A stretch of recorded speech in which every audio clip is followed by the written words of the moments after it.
ಬೆಳವಾಡಿಯ ವೀರನಾರಾಯಣ ದೇವಾಲಯದಲ್ಲಿ ಈ ಶಿಲ್ಪ ನಿಮಗೆ ಕಾಣಿಸುತ್ತದೆ. ಅರೆ, ಆಗಿನ ಕಾಲದಲ್ಲಿ ಮೊಬೈಲ್ ಫೋನ್ ಇತ್ತ. ಆಕೆ ಕೈಯಲ್ಲಿ ಹಿಡಿದುಕೊಂಡಿರುವುದಾದರೂ ಏನು? ನಮ್ಮನ್ನು ಆಶ್ಚರ್ಯಚಕಿತರಾಗಿಸುತ್ತದೆ ಅಲ್ಲವಾ? ಹೌದು, ಇದೊಂದು ಅಪೂರ್ಣ ಶಿಲ್ಪ ಆಗಿದೆ. ಪ್ರಾಯಶಃ ಬೇಲೂರಿನ ಸುಂದರಿ ಶಿಲ್ಪ ಇದಲ್ಲವಾ? ಅದೇ ರೀತಿಯ ಶಿಲ್ಪವನ್ನು ಇಲ್ಲಿ ಮಾಡಲು ಪ್ರಯತ್ನಿಸಿರಬಹುದು. ಅದು ಮೊಬೈಲ್ ಫೋನ್ ಅಲ್ಲದೆ ಕನ್ನಡಿಯಾಗಿರಬಹುದು.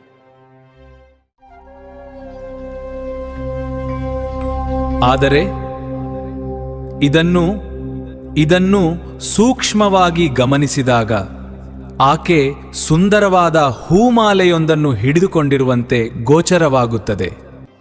ಬಹುಶಃ ಶಿಲ್ಪಿ ಇಲ್ಲಿ ಆಕೆ ಹೂಮಾಲೆಯನ್ನು ಹಿಡಿದುಕೊಂಡಿರುವುದನ್ನು ಚಿತ್ರಿಸಲು ಪ್ರಯತ್ನಿಸಿರಬಹುದು ಅಂತಲೂ ಅನಿಸುತ್ತದೆ.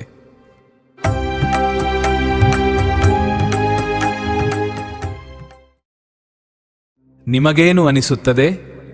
ಕಮೆಂಟ್ ಮಾಡಿ ತಿಳಿಸಿ.